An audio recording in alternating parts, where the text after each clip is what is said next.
Illinois, the first of which 71-62. And Dan Hurley moves to 18-1 against the spread, and they have now won 19 straight.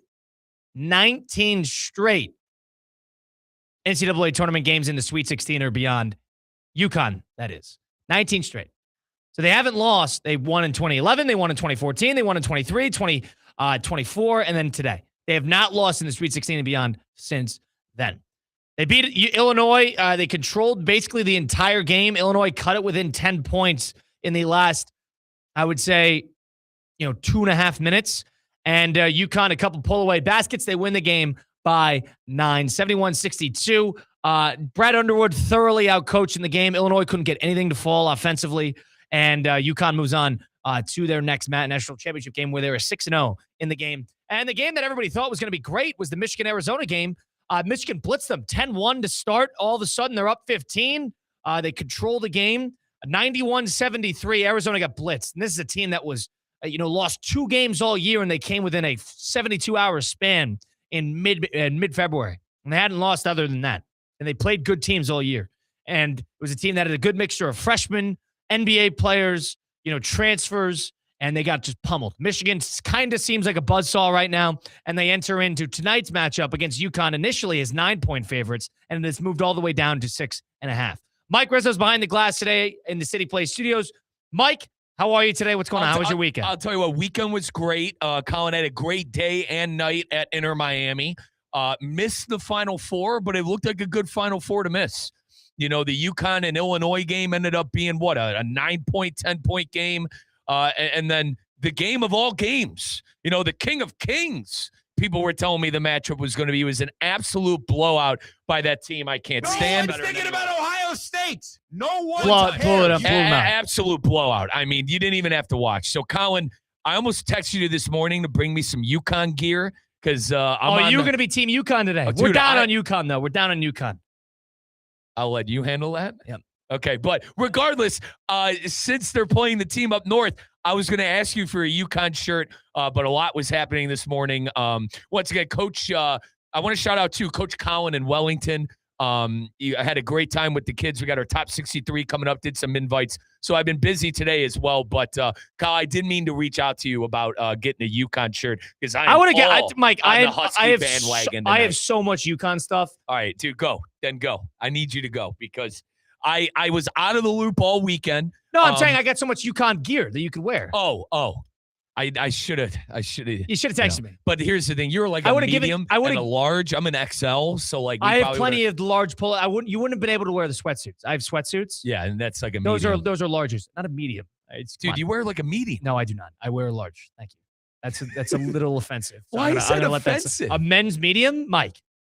I'm 6 foot, 6'1" on a good day. Okay, yeah, you're right. But I didn't mean for it to come offensive. Regardless, I'm not. It's fine. Regardless, I would have get. I'm all Hurley tonight. Wait, here's the thing. I'm all Hurley tonight. 9.5-point favorites, and it went down to 7.5 almost immediately. Everybody's on UConn. I mean, well, granted, UConn's covered the spread. How many? 18 out of 19 NCAA tournament games. The one game they didn't was Furman in the first round. Unbelievable. Everybody else they covered. Michigan State, Duke, Illinois. Even the game they lost last year against Florida, they covered. So they lost that game by 2. They were like 5.5 point, 6.5 point underdogs in that game. Do you get excited anymore? So winning fatigue. I'm very excited, but here's the thing. I've said it all year. I said at the beginning of the tournament, this team is thoroughly overachieved. This team was a second weekend team at best, in my opinion, and now they're sitting here in the national championship. Out of the 39 games that they've played so far, the 40th being tonight, I probably watched about 33, 34 of those games. About 28 of them, I was driving me crazy. So, it's not a team that is like the 24 team where they're a buzzsaw. That was more like what Michigan is. This team has problems, but this team, the championship DNA, experience, been there before, slow the game down, crucial shots, and a little bit of dark magic. That's what this UConn team has. And Hurley said it better, I think, than anybody can. You're not playing a 7-game series, brother. You got to win one game, which is you're playing Michigan one game. has everything to lose today. Everything. I would agree. Michigan is 1-6 in national championship games. And UConn is 6-0. And Michigan, who is probably knew at the beginning of the season that they're a national championship favorite when they beat Gonzaga, who was a top 10 team at the time, by 40 points in December. Smoked them. So right then and there, everybody knew that they blew Auburn out by 40 points. everybody knew that Michigan was a national title contender. They've known that all year. Outside of a couple hiccups, Purdue, Wisconsin, outside of a couple hiccups, they haven't slipped up all year, and they've beaten great teams pretty consistently all year. They're walking in against UConn where they're a heavy favorite against a team that is harder. UConn traditionally plays better in the second game of the weekend compared to the first because the teams have less time to prepare for their offense. But they are sitting there as a heavy favorite. Everybody knows that they should win the game by 20. And I'm saying that as a UConn fan. If they play well, they should win the game by 20. But there's something about playing the Patriots in the postseason. There's something about playing the Chiefs. Even when the Chiefs are off, they're not dead. It's sort of like that. That is sort of what the UConn Husky basketball team in the men's side feels like. Because even if you catch them in a year where they're sort of off, they're still dangerous. And that's what this team feels like. It feels like the Patrick Mahomes-led teams where they will their way to the Super Bowl. I know sometimes it doesn't work out. That's what this run feels like for me. Yeah, like the Chiefs' runs of late. When you have HURLEY, too, and a coach like him, he's going to get the best out of the kids. I'm not saying Michigan can't cover the spread and aren't capable of doing that. I still want to believe that this is going to be a close game tonight. I think it's going to be. I would take UConn with the points tomorrow. Yeah, I think there's a reason that everybody was on UConn is because we're all on the same page. Like I get that Arizona was. We could sit here and wax poetically the stat geeks we are in college basketball, Colin, how great Arizona was with offensive and defensive efficiencies. But there's something to be said about HURLEY and UConn in a big game. Even as a school, like go before HURLEY. John Calhoun and those great teams. Kevin Ollie for a year and a half. Like this is a school that usually shows up. And we'll get into our Hard Rock stuff later on in the show, but like Colin, I already hit it. I already hit the button on UConn tonight. And it's a little bit of it dealing with my hatred for that team up north, maybe. But like Reed, I know Michigan's big, but like Reed is massive too. Like they're an issue down low. I think Caravan, in his experience, I think they're going to exploit a little bit with Michigan. So I think this is the most experienced team that they faced so far, and I think that might come into a factor. Experience might come in for UConn tonight. So a couple things there. Yeah, number one, you're 1,000% right about the experience. That's what Arizona burned them. Arizona got to the Final Four, but they had 3 freshmen starting. Yep. And all of a sudden, when you have 3 freshmen starting, you're down 10-1 to start the game. You're not seeing the basket as well as you usually do. That's where it's impossible to get back into that game in that spot. And Michigan also played amazing. But Arizona put up a lackluster, pretty pathetic performance. So we should have went with your gut there. You would have never taken Michigan to win the tournament, the whole thing. Never. But so point being is Arizona, lackluster, pretty laughable performance, in my opinion. They did not even dress for the game. But in terms of experience, you're right. UConn, they got a guy, Silas Demery, who's a junior. They got Solo Ball, who's a junior, who was on the 24 team. Jalen Stewart, who's a junior, who was on the 24 team. We know how experienced Caravan is. Caravan has won 18 NCAA tournament games, which is more than Providence College, which is more than Seton Hall, which is more than a lot of major programs in their history. And he's won 18 NCAA tournament games. We know he's experienced as they come. Terrace Reed is a true senior. Braylon Mullins is the star freshman that they have. Every team needs one. Malachi Smith off the bench is a senior. They got guys who have been there and have played big games before. Now, the one thing about them is UConn sort of lives and dies by the 3. And I'll tell you a couple things here. Michigan is 0-2 in games and 0-2 out of 3 total losses. 0-2 in games where the possessions per team are 63 and under. That's where UConn lives. This game will be determined on the amount of possessions that are had. The less possessions there are, the better off it is for UConn. UConn has not allowed 75-plus points since February. They need to keep this game in the 60s, low 70s. They do that, they have a chance to win the game. If it gets above that, UConn's dead. It's tremendously hard to score against Michigan in the half court with how big they are. But that's what UConn wants. That's what UConn wants. They'd rather that than a track meet. That's the thing. It's weird because they did it against Illinois. So I'll tell you what happened against Illinois. Illinois, their defense straight up was fine. Their game plan, UConn's game plan was we're going to get every open look, and that's all they did. UConn got every look they wanted because they run a ton of action, screens. You got to run through everything. You're running the entire time, defending it, that is.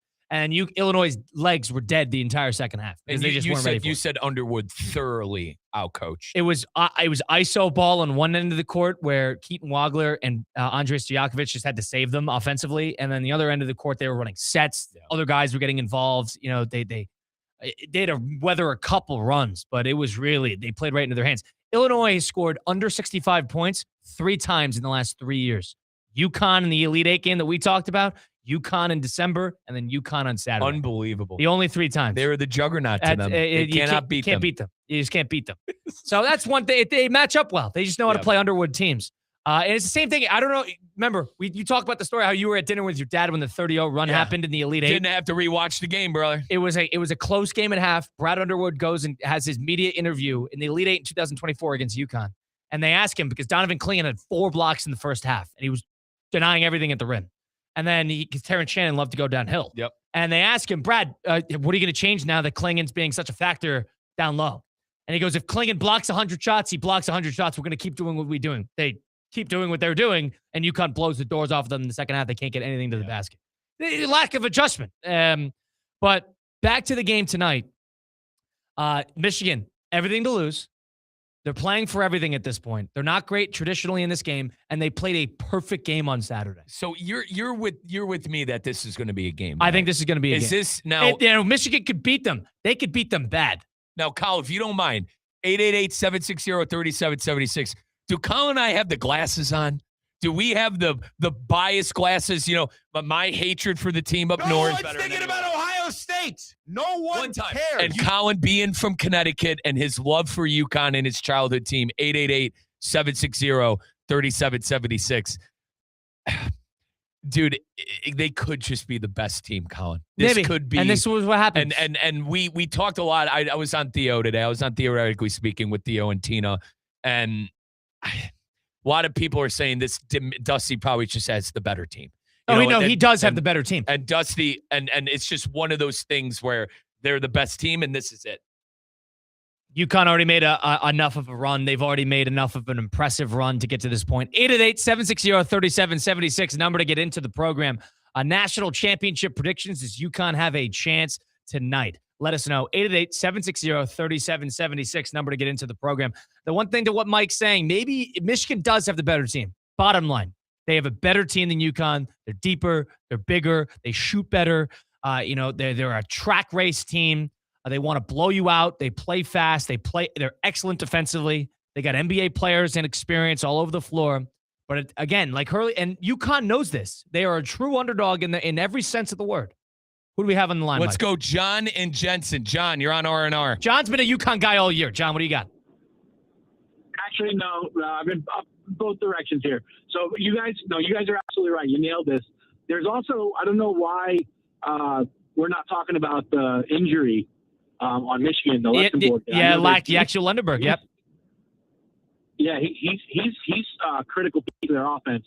But I know you guys said that everybody's on UConn. It's actually not the case. The line did come down, but if you look at some of the resources that have like bet splits, the public is actually on Michigan by like 65%. Wow. So it's actually this is a really good UConn spot. The line's coming down, but the public's on Michigan at 600. John, who do you think's going to win tonight? Michigan by less than 7. All right. So you like UConn as well. Appreciate the call, John. Thanks for chiming in. That's interesting. Ernie next. I didn't realize that public was on Michigan. That's weird. It's a strange spot that the public's on one side, but the line is continuing to go down. And so it's interesting to say that. Ernie in West Palm joins the program now. Ernie, welcome in. What do you got for us? Oh, that garbage.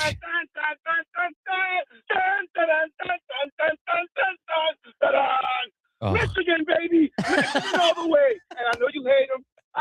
But, by the way, I want a side note. Great call on the Miami this weekend. I got to listen. I got to see the whole game. So great call this weekend, man. Thank you, Ernie. I appreciate that. Obviously, Ernie's talking about Inter Miami opening up their new stadium in Miami. Yeah, it was. By the way you were announcing it, I visually saw it. So great announcing, bro. Thank you, Ernie. Means a lot, brother. Appreciate that. Appreciate it, Ernie. Back to this. It's gonna be a slaughter by more than 10. All right. So we got the Michigan fans' thoughts on this matter. Michigan, Ernie, are you still with us? Are you not afraid? The fact true underdog. You got all the pressure in the world to win this game. If you lose this game, almost a great season going total wash. You don't feel any of that? Not at all. We're not supposed to have been here, to be honest. I mean, No, what do you mean? You're a 35 real- and you're 35 and You're 3. supposed to be here, You brother. killed everybody by 20. Talking about not supposed to be here. Our best player got hurt. Our best player got hurt. You know our best player's really hurt right now. Our best Yes, player- I know. The Axel, he still had 11 points in the game and played in the second half. Are you talking about LJ Kaysen, the backup point guard? Oh, okay. I understand. Yep.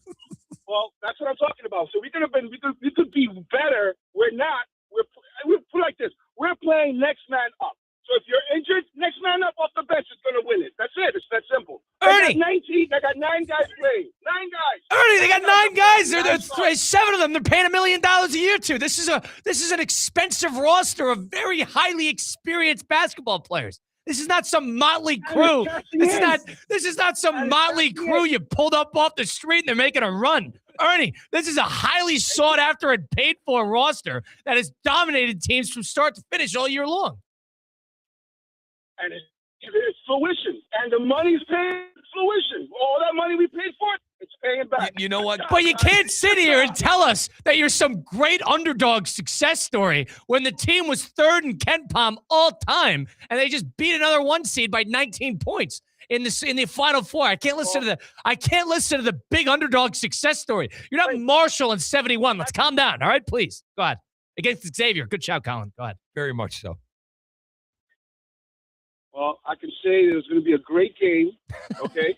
And I want this to be a factor that may practice with the guys on the stadium at the big house, so they can practice shooting in that vast, like you just said in the beginning, football field. Now, nobody else is coached like that I know of. Yeah. So I'm saying we have the advantage. It's And what You happens. have the advantage coaching? Do you know who you're coaching Hang against? on. Good news is, Ernie, the delusion you got going on, it's what happens when you're a basketball school. You know, it's what happens when you're not a football school and you're a basketball school. So fair play to you. Thank you. Thank you very much. No, Ernie, that was a knock. Ernie, that was a knock, brother. Michigan's Ernie, you can't sit here and tell us how great of a coach Dusty May is, how cheap an underdog your roster is. You're going against HURLEY. You're going against the best staff in college basketball. They're not going to be out-coached. I can promise you that. They might be out-talented. They're not going to be out-coached. I say they're the best basketball family. HURLEY's are the best basketball family, period. What they did in New York for St. Anthony's, it was the best. I was there. I lived there. So I lived there. I was from New York. So I know about St. Anthony and the Hurleys. Yeah, right. I can't think about that. All right, Ernie. Last thing here. Score prediction for tonight. Score predictions.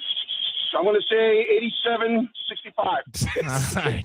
Good 22-point national. Goodbye. 22-point national Goodbye. championship game. Goodbye. You're rooting for a bad game, please. Come on. I mean, you want a crappy game? You want to win every game by 20? Let's have a good game for Michigan eventually. Can we test them at a big spot? Can we do that, please? Let's have them. Let's test them for a big spot. 888-760-3776 number to get into the program. National championship predictions. Colin in New Jersey, welcome in. Colin, what do you got for us? Hey guys, listen. Mike, I got a question for you because listen, Michigan. I'm sorry, the Big Ten has been the best conference of basketball all year long.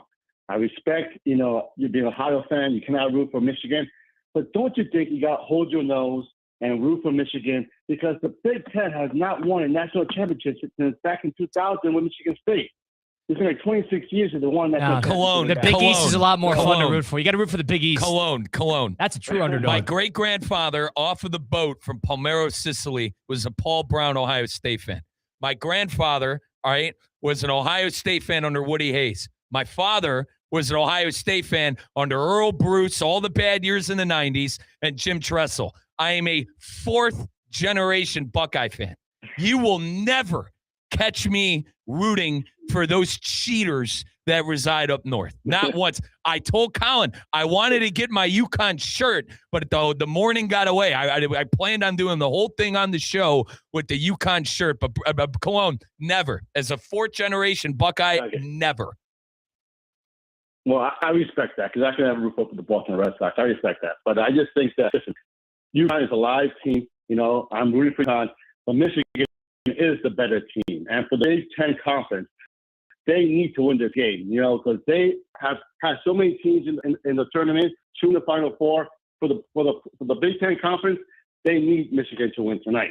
But I'm going for UConn, baby. You know, Dan Hurley all the way. Let's do it. Good Northeast, hey, Northeast, let's go. If you're from the Northeast, good call. 888-760-3776. How are you not rooting for UConn tonight? Yeah. St. John's fans should root agree. for UConn. Providence fans should root for UConn. Maryland fans should root for UConn. Syracuse fans should root for UConn.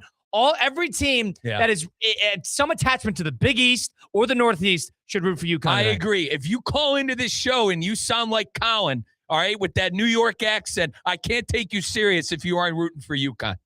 No Michigan, none of that garbage tonight, all right? Even though, listen, the Big Ten is the superior conference, but that's another conversation. You can't root for the Big day. Ten there, not for a rival. I would Big never. Ten, you don't have that. Never. Big Ten's too big of a conference to just root for all. The Big East has got a lot more personality to the sense that there are no football schools.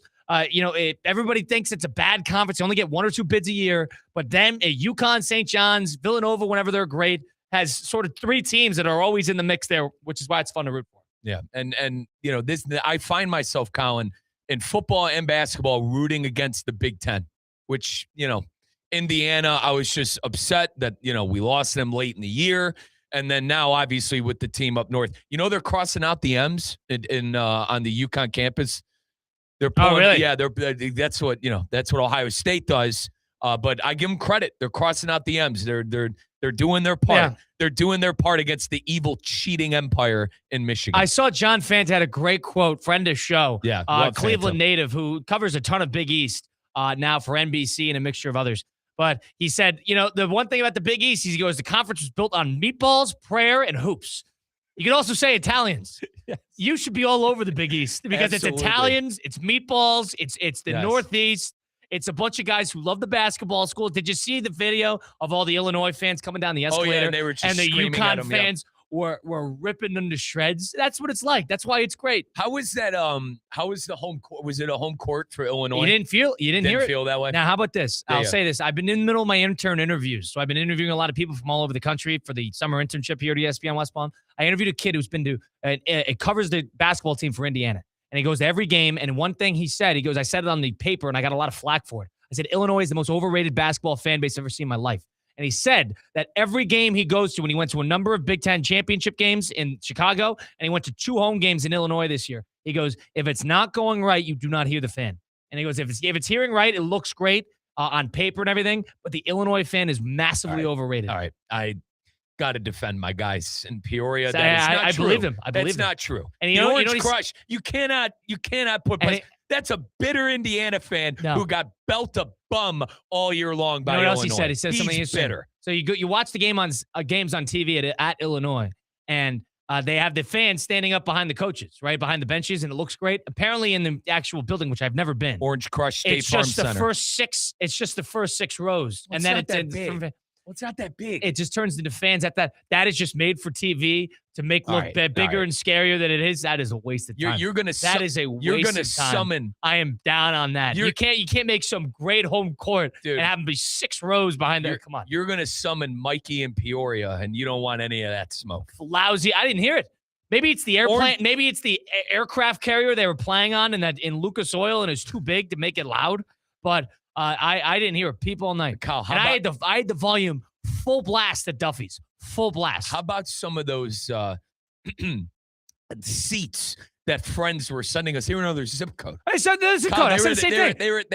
They couldn't even see the game. So glad I didn't go to the game. Like, you literally are paying to say you were there because you're watching it on the Jumbotron the entire time. I completely agree. And you don't have to broadcast. You got none of that. You're literally just watching it on the Jumbotron. I agree. I unless you have an excellent seat, that is not a worth it sport event to go to. You're wrong about Illinois and the Orange Crush. Those are great fans and great people. Lousy fan base. No, they're not. I've been in that building a number of times. UCON. Yeah, they got a great fan base. They got great for you guys. Got a great fan base. Apparently, don't be that guy. Don't poop all over. So I've heard from a couple people that are in Indianapolis, and they said it's spoiled in yellow and blue. It is no UConn because they're it's hard to travel there for. Weirdly enough, it sounds spoiled, but it's hard to travel for it. All those snowbirds are there. So. Yeah, but point is all the Michigan lot is outnumbering the UConn lot considerably. But there is something to the fact that when you look behind the UConn bench, and they start showing all the guys, you see Shabazz sitting there, then Kemba's right next to him, And then you got Rip Hamilton over there, Rudy Gay right here. Bill Murray is right there. Hurley Sr., who they show once, Dan Hurley's father, was a legendary coach of the Northeast areas there. St. Anthony. They got an excellent behind the bench presence. And because it's a motley crew of just the most random assortment of people. Jim Calhoun might be there. Like, it's great. Murray?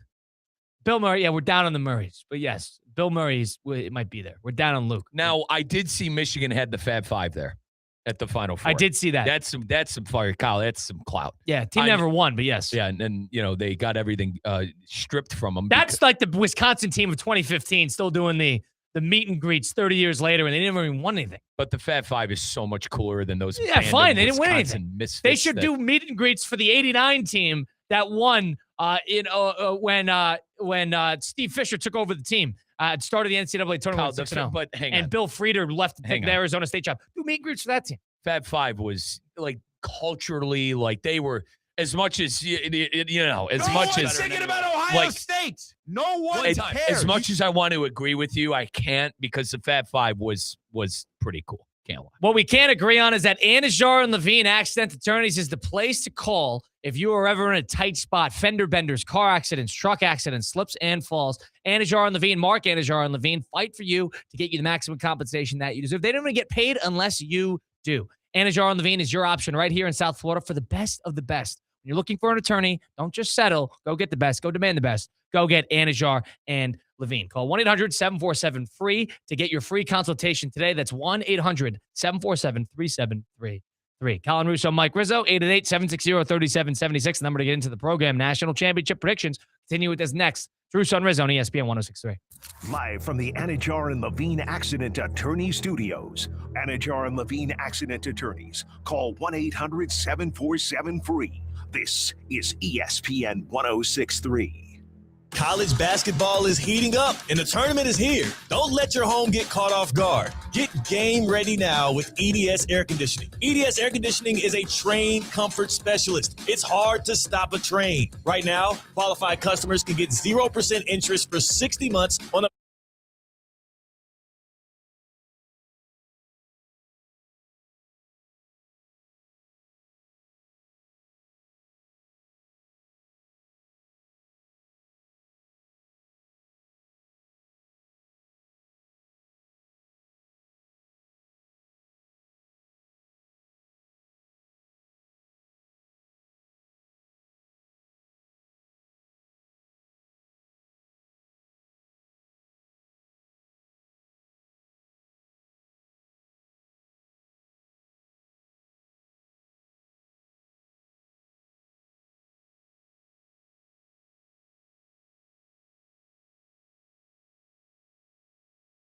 Let's get back to the Anajar and Levine Accident Attorney Studios. This is Russo and Rizzo on ESPN 106.3.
Let's get back to the Anajar and Levine Accident Attorney Studios. This is Russo and Rizzo on ESPN 106.3.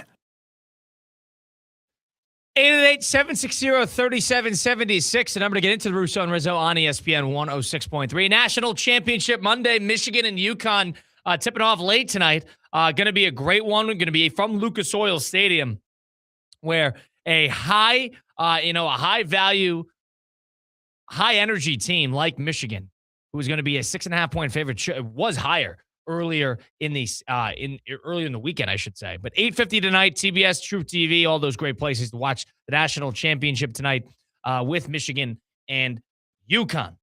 Well, you got to think about a couple things here when you're thinking about this game. You got to think about, all right, can we keep it away for a blowout? Do we want even a blowout? You're somebody, unless you're Ernie in West Palm, who is rooting for 87-65. I don't think how any person in the world, hate Dan Hurley or not, I don't know how you can sit here and tell me that we're rooting against Dan Hurley in favor of Michigan. You hate the heavy favorite. It's no fun to root for. But you know what it is fun to follow and what it is fun to have? It's ESPN Unlimited. And with Xfinity, you already enjoy ESPN as part of your TV lineup with live games, daily sports coverage, expert analysis. But now, ESPN Unlimited plan is available at no additional cost, giving you access to additional ESPN content in the ESPN app, including more must-see action like WWE Premium Live events, on-demand programming, and originals to explore. Visit Xfinity.com/your subscriptions to activate ESPN Unlimited access, then start watching in the ESPN app. More from ESPN, all in one place. Now, Mike, we talked about what we're rooting for. What do you think's going to happen tonight? Realistically, Michigan by about 8, 9. I think it's right by that line. I'm just hoping free throws and the bounce of the basketball. Lead changes in the second half? Early. Probably like 8, 7. Now, I didn't get to watch much of that Illinois and Michigan game, but I think the end of the game will be a lot like that, where you think Illinois is within striking distance and then a basket. Yeah, that's probably my best guess. Obviously, my heart. I'm rooting for UConn all the way, but it seems like Michigan is that UConn 2023 team that just was completely unstoppable. And it really hurts me to say that.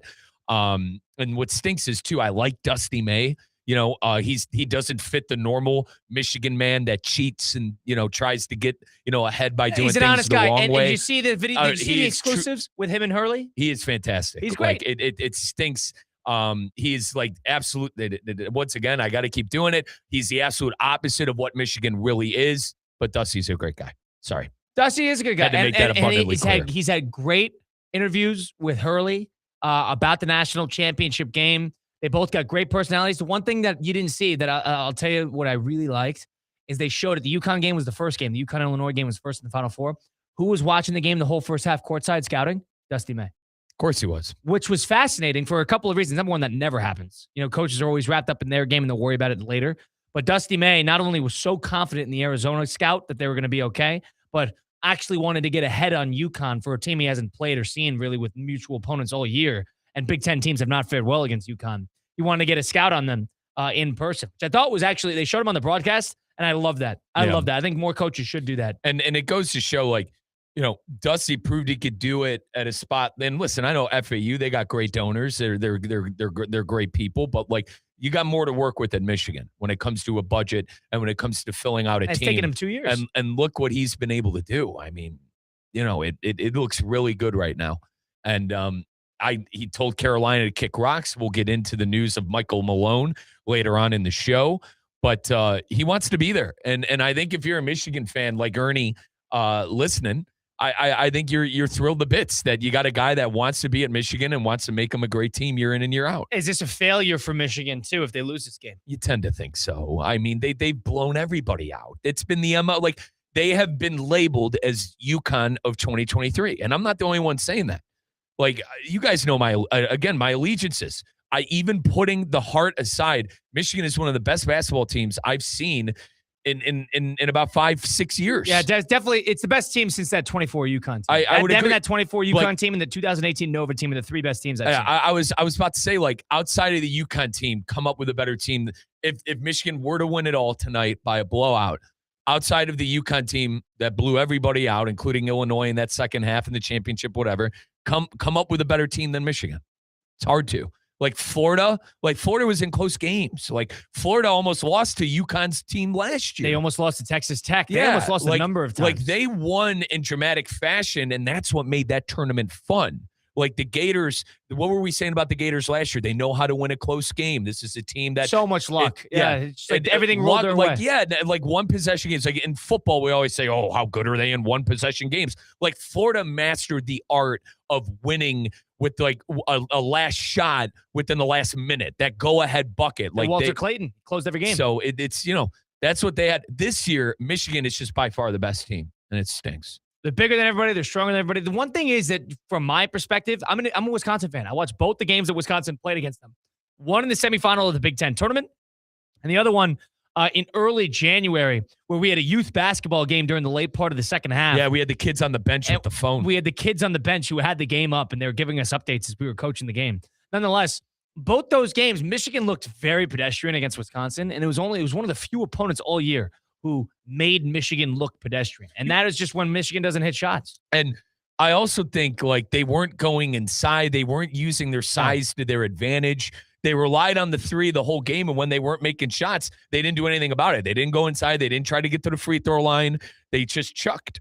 And that's how and UConn tonight, we both agree they got to hit shots. Got to hit shots. Like if they go 1 for 16, they can't They went, and when they did that against Duke, they were down by 20. Now, Duke and John Shire do what Duke and John Shire do, and that's blow leads in the second half. Yeah, UConn did not even hit threes, and they got back into that one. You cannot do that. And Duke beat Michigan. Game, you cannot do that. Beat Michigan. Yeah. So all it needs to tell you is that if UConn can beat Duke without hitting threes, they can beat Michigan. Now, you might disagree with me. I think it was more about Duke blowing it than UConn. I think it was a mixture of both, but I understand your perspective. I do. UConn forced. Duke had a lot of lackluster turnovers, but UConn locked things down defensively. Great second half adjustments, but agree, Duke fell apart. And for the record, that's not me trying to take anything away from UConn or Hurley. I think Hurley's the best coach in the sport, and quite frankly, I don't even think it's close. I really don't. I don't think it's close with that record he has in March over the last 4 years. I don't think it's close. So anything's possible when you got a coach like that. Anything's possible when you set a culture like that. But if I'm thinking with my head, as you asked, it's hard. It's hard to see the Wolverines losing this. It really is. And they're going to have to get in their own way a little bit, and UConn's going to have to play flawless. The one thing, so a couple things about the team too, is Michigan in the games that they've struggled with this year, they had teams with bigs that are good at hitting threes and outside shots. UConn does not have that. They have Terrace Reed, who is a beast and a bear down low, but is not a shooter by any stretch. They lost to Duke. Duke has guys who could hit threes on the perimeter. They lost to Wisconsin. Wisconsin's got 7-footers who could hit threes, till the cows come home in every single game they play. Michigan is very good at defending the paint. UConn's very good at attacking the paint. Michigan's very good at hitting threes. UConn's very good at making you take and hit tough threes. UConn hasn't allowed 75 points since February 18th against Creighton. They haven't allowed 75 plus since. And that's a Big East team. They know each other well. They always play UConn well. Point being is it's been a month and a half since they've allowed 75 points. I would say that's the number. It's crazy. Stays under 75, anybody can win the game. Goes over 75, I think you're dead. I tend to agree because when you look at UConn and the way they've played this year, at least from what I've been able to watch, Big East and in this tournament, Reed has come up huge. And listen, I love Caravan. I know you can't stand solo ball. I think he had a good Final Four. I think solo ball is a great college player. I know you disagree, but I think Reed is going to have a pretty good game just because of Michigan's size. With the Morez Johnsons of the world, I mean, they're going to throw three. He needs to outplay them. And if he gets in foul trouble, you could kiss it goodbye. If Reed gets into foul trouble tonight, you could kiss the game goodbye. So I think Terrace Reed is really important when it comes to Hurley and this UConn team tonight to be able to compete with Michigan. Yep. Going to need to box out. No second chance opportunities. And I agree. If Reed gets in foul trouble and they put in Eric Reiba, the German freshman backup who's 7'2" and it's soft as charming, then they're dead. They're dead. Forget it. They need Reed to play well. In the game, they need Caravan to play well. They need Mullins to play well. They need about 3-4 guys to play well. Two things need to happen. They need Reed to outplay one of their bigs. They need Caravan to have 20 points. And they need to make sure that Michigan does not get out in transition. Those three things need to happen in order for UConn to have a chance tonight and hopefully spend another year as champions. You know who was champions last week in the TGL? 2026 TGL season is in the books officially, and congratulations to the new champions, the Los Angeles Golf Club, who won the SoFi Cup. 2026 TGL season featured everything: energy, innovation, competition, all at an all-time high. That's shot clocks, hammer drops, timeouts, and overtime. You saw it all this season. 2027 TGL season is even bigger things ahead. It's just around the corner. Check out tglgolf.com for the latest news, updates, announcements, and ticket information. TGL presented by SoFi. Keep up. It is golf. Colin, Russo, Mike Rizzo will give our final score predictions as we enter into the second hour a little closer on. It's Russo and Rizzo on ESPN 106.3. Live from the Anajar and Levine Accident Attorney Studios. Anajar and Levine Accident Attorneys. Call 1-800-747-FREE. This is ESPN 106.3. Kaiser University's flagship campus, the 100-acre residential campus at 2600 North Military Trail in West Palm Beach, extends Kaiser University's educational offerings to over 100 degrees within the heart of South Florida. Kaiser University also has an athletic program with 29 national championships, including the reigning champs in swimming and diving, lacrosse, and tennis. Visit KUSeahawks.com for the latest on the championship flagship campus of Kaiser University. Does your business leave a lasting impression? Attractive, eye-catching signs help you stand out from the crowd and create a strong brand identity. Our team at Signorama West Palm are experts in helping your business get noticed and get effective signage in front of your potential customers. Our team can turn your blank windows or plain vehicles into money-making branding machines by drawing customers' attention to your business. So if you're looking to leave that lasting impression, call us 561-687-7993 or visit signoramawpb.com. Mondays just got better for the men of Palm Beach County. Unlimited Auto Wash is offering $5 off any wash every Monday at all 6 convenient locations. Men's Monday at Unlimited Auto Wash. Don't miss it. Need an extra boost? With Boost Checking from Flagler Credit Union, you can earn up to $700 each year with a 7.0% annual percentage yield on balances up to $10,000. That's real money for real moments, like a family getaway or treating yourself to something special. Boost Checking from Flagler Credit Union. Requirements apply to earn the highest dividend rates. Limit 1 checking account per membership. Dividend rates and annual percentage yield subject to change. Business accounts do not qualify. Insured by NCUA, official credit union of Florida Atlantic Athletics. Tired of being sidelined by a sports injury? Get back in the game with Baptist Health Orthopedic Care. Whether you're a professional athlete or even a weekend warrior, you can get back to doing what you love with our compassionate orthopedic team. Experience a new level of care and get back to your best. Welcome to being treated like a pro. Make an appointment today at baptisthealth.net/ortho or call 833-556-6764. Being a homeowner like me means knowing who to call. For power, you called an electrician. Pipes, a plumber. And for better water, you call Culligan.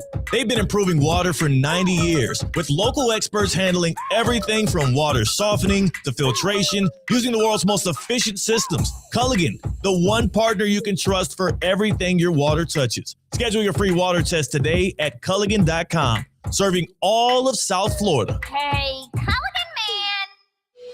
A resort destination beyond compare, yet conveniently close to home. The Breakers Palm Beach offers everything you desire with the service you deserve in a breathtaking oceanfront setting. Immerse yourself in unparalleled seaside glamour and enjoy all the Breakers has to offer as you create lasting memories with those who matter most. The best part, you don't have to travel far to feel worlds away. Visit thebreakers.com or call 1-800-BREAKERS today.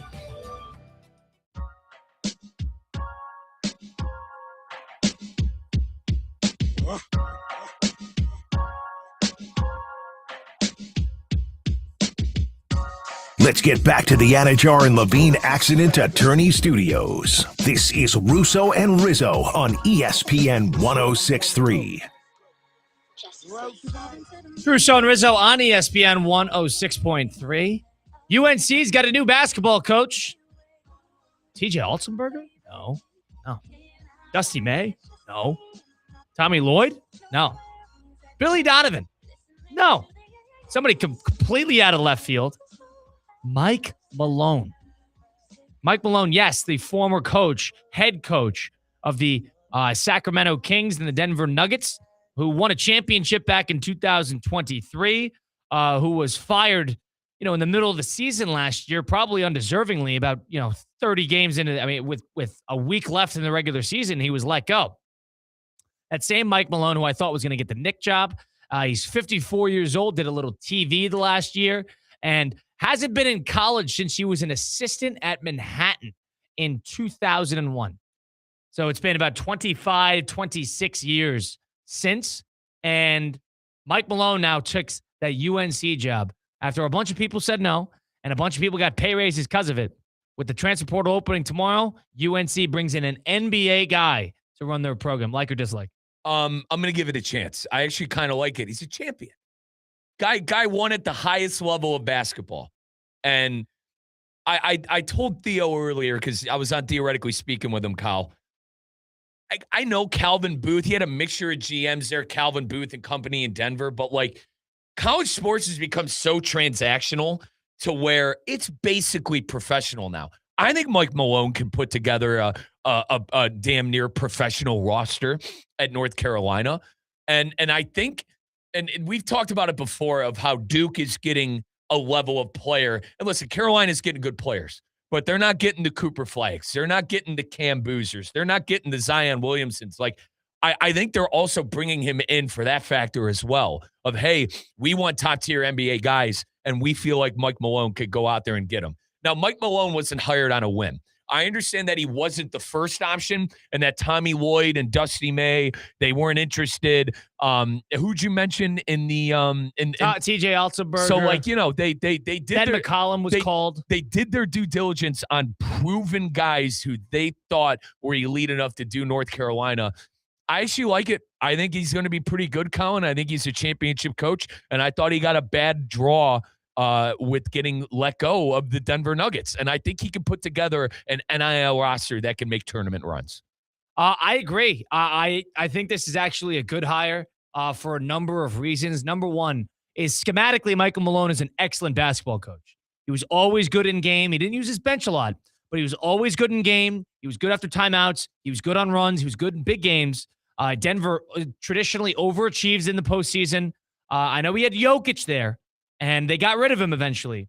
But the one thing about Mike Malone is outside of having some disagreements with the general manager and some butting heads with some egos in the locker room and an NBA roster, he could coach basketball. The basketball things that UNC desperately needed with Hubert Davis, Michael Malone will have. He will be good after timeouts. He will be good with substitutions. He will be good with managing offense. He will be good with UNC having a style of basketball that is professionally laden.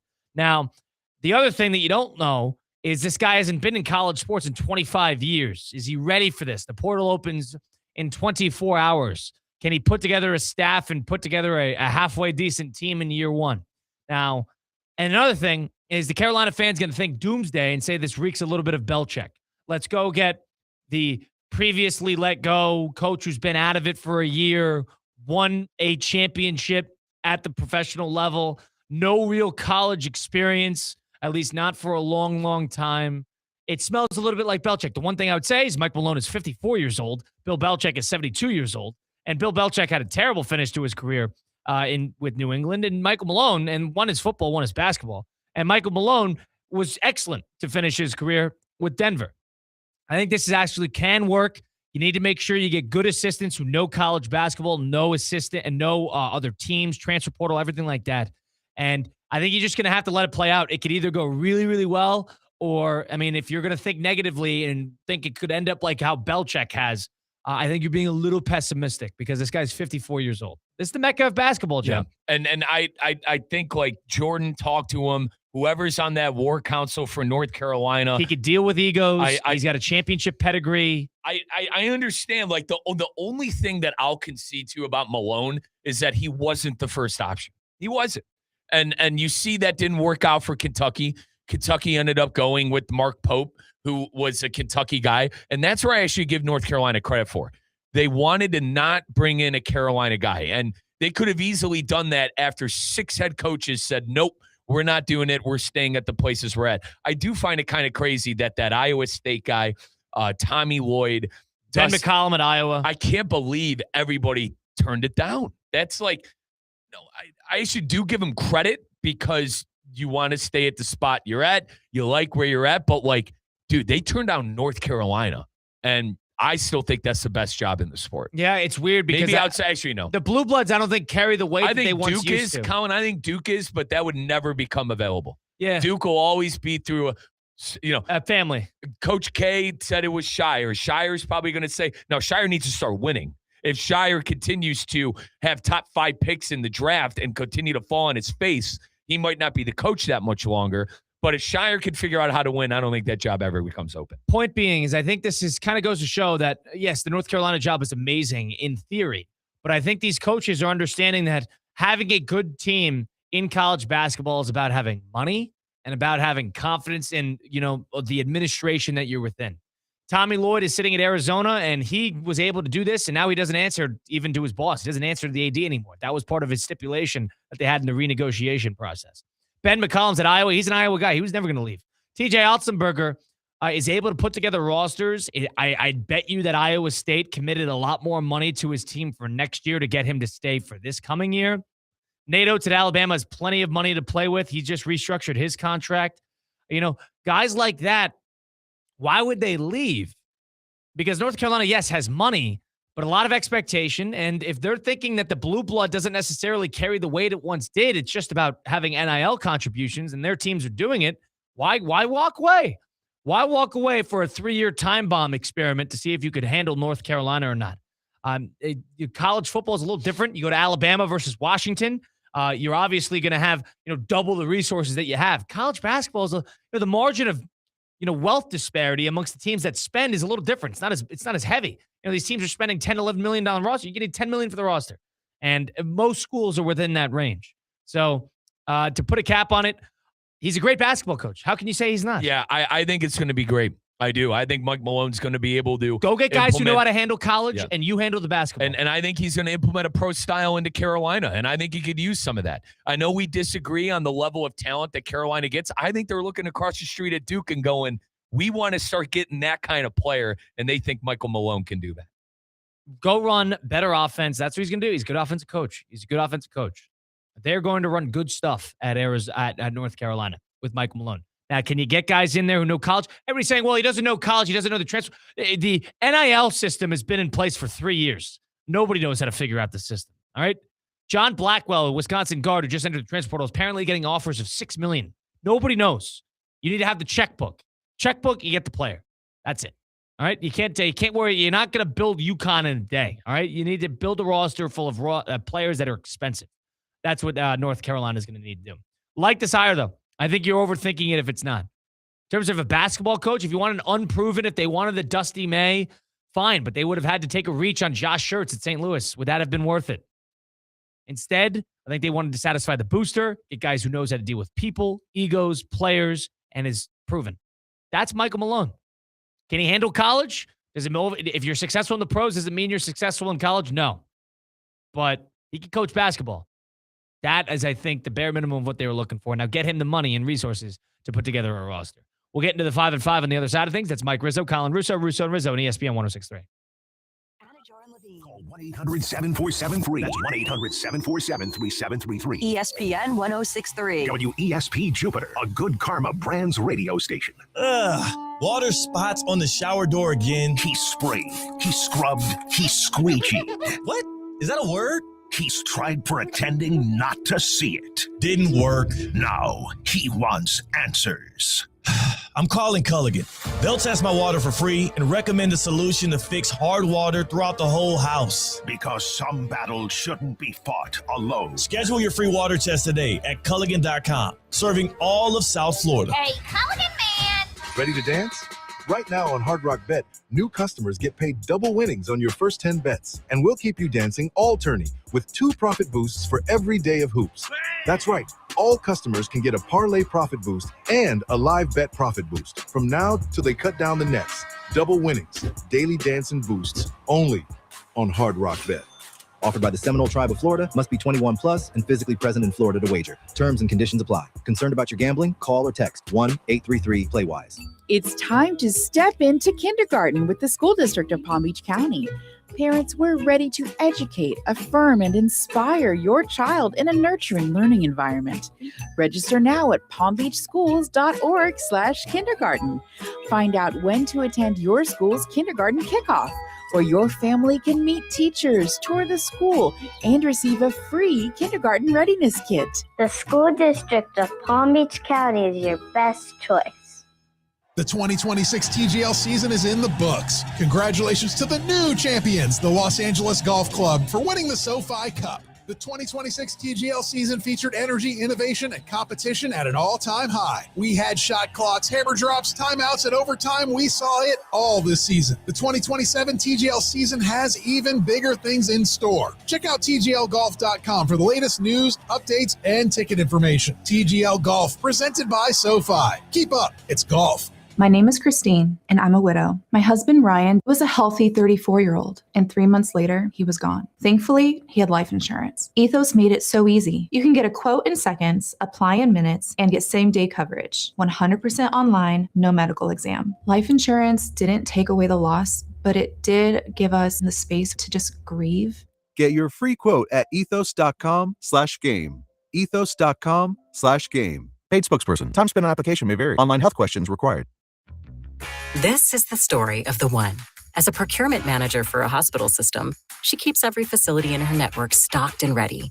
That's why she counts on Grainger to be her single source for thousands of products, from disinfectants to lighting, air filters, and more. And with fast, dependable delivery, Grainger helps her keep every facility stocked, safe, and running smoothly.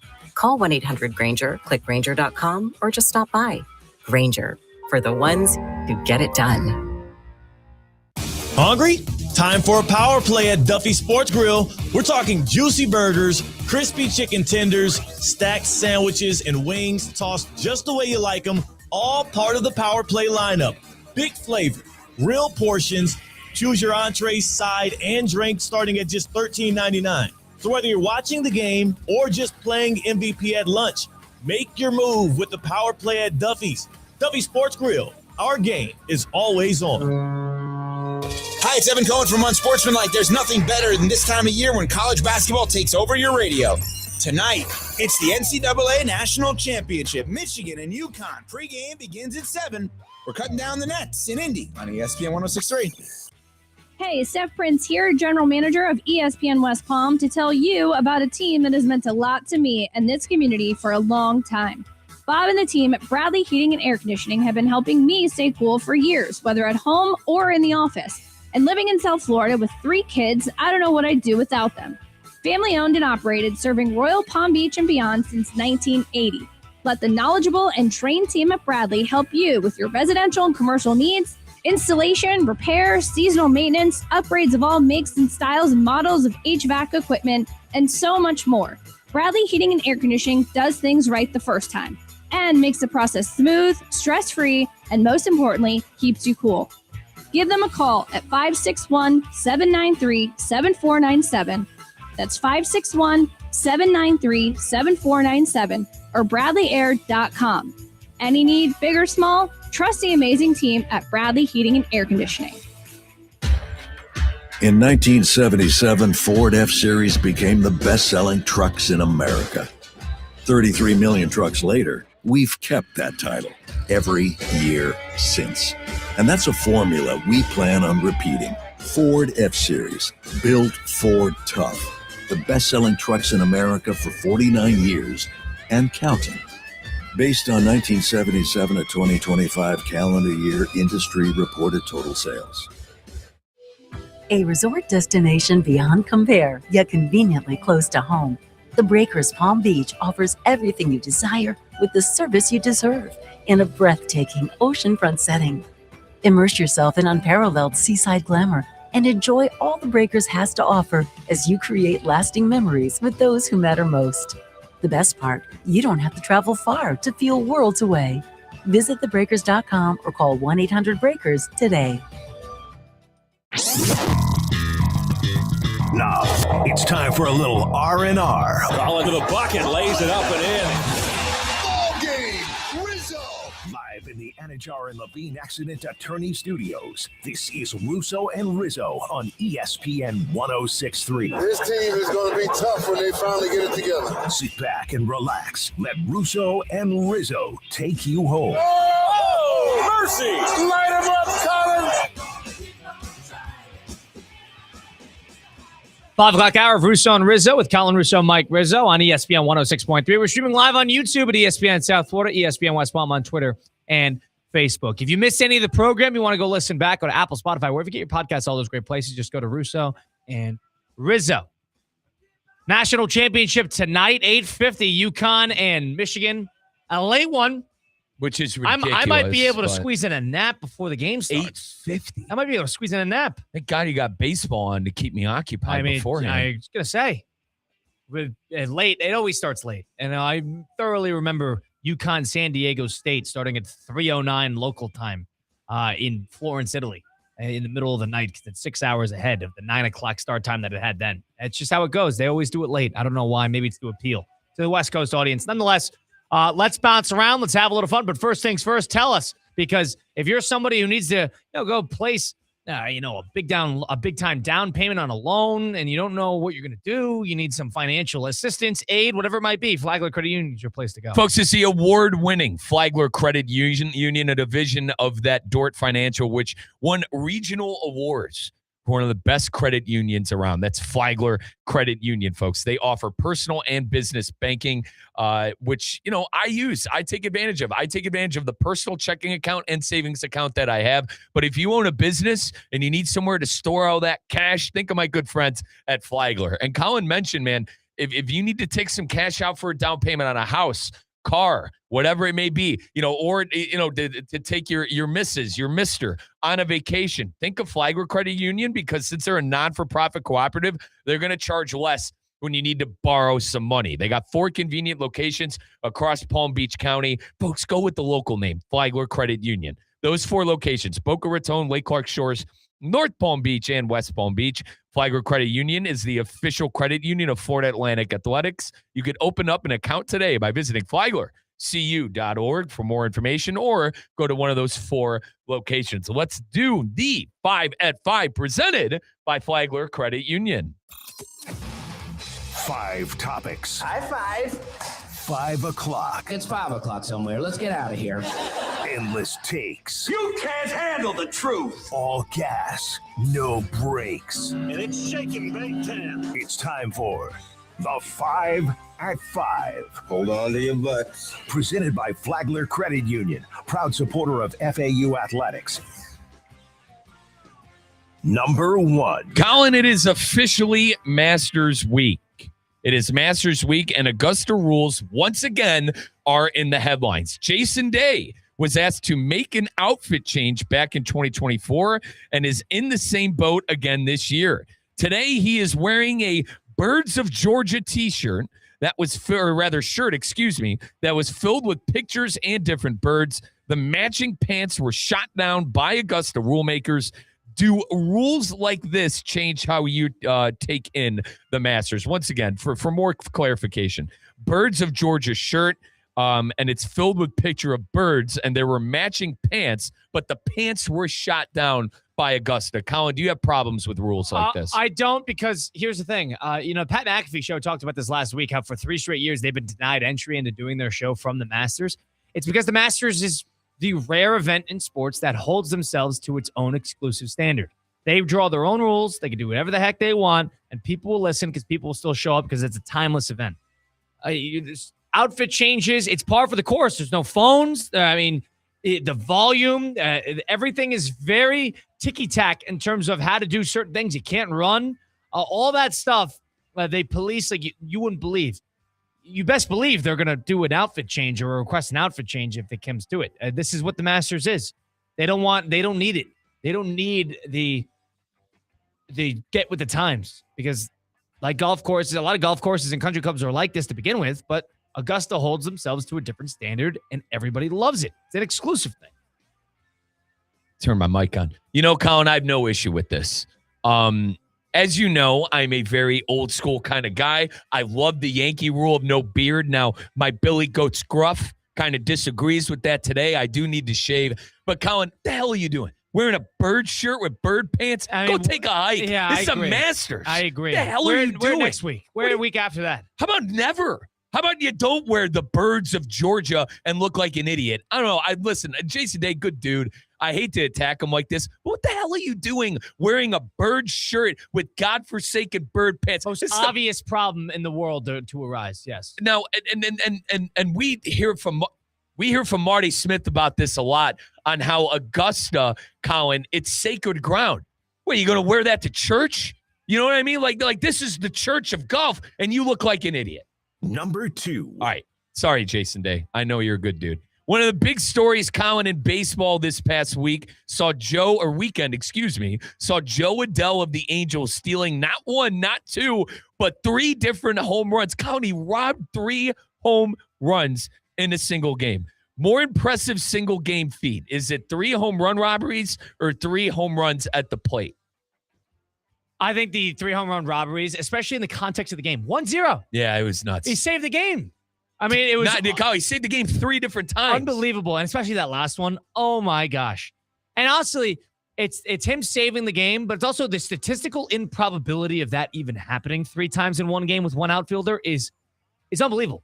You can make an argument that is never going to happen again. That is never going to happen again. That is such a rare feat, not only of the baseball going in that direction, but the player making the play 3 different times in that type of game. Unbelievable situation. And really awesome. Every single one being better than the last. I was a fan of that. I've obviously never seen this before. Never seen this before. You're never going to see that again. What are the chances? And to answer the question, it's the 3 robberies. And Joe Adell will go down in history for me as a baseball loyalist, as a big baseball fan, someone who loves building the game up and getting new viewers. Ain't no better way to do it than, Spider-Man in center field robbing 3 home runs. It was one of the cooler things I saw all weekend. Let's move on to number 3. Number 3. Boynton Beach alum Lamar Jackson was in attendance for day 1 of the Ravens voluntary workouts, despite not having his new deal in place just yet. Is this year's Super Bowl or bust this year, Colin, for one Lamar Jackson? He never shows up, so I'm not going to take it. I'm not going to read into that too much. No, he showed up. Oh, he did show up. Yeah, I'm sorry, but he showed up despite, needing a new contract at year's end. So he never usually shows up. That's a good sign. Yes, even better. yes, I didn't he think it was showed anything up. if he did showed show up. up. But point being, yeah, it obviously is. Now, year 1 of a new coach, do you have to win the whole thing? Absolutely not. But within the first 2 or 3 years, I would say that there is a new window of opportunity open for the Baltimore Ravens in which they have to succeed. Think Mike McDonald with the Seattle Seahawks. You got to see something year 1, 2, and 3. You got to see something like that. I wouldn't put the pressure of winning the whole thing in year 1 under a new coach, Jesse Minter. I wouldn't say that. I think you're being irrational if you think that, because the quarterback doesn't win the game. The coach wins the games. But from a perspective of window, you now enter into about a 3-year window where they're going to need to see something quick, especially how the Max Crosby thing kind of played out. They got bad omen going on with them right now, and they're going to need some good juju heading into the year.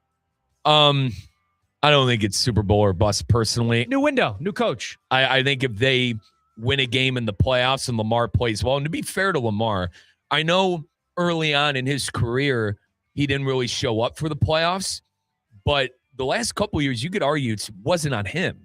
Last year he had that crazy game where they missed the playoffs in Pittsburgh, where you felt he did enough to win the game. The year before that, you had the Mark Andrews, drop.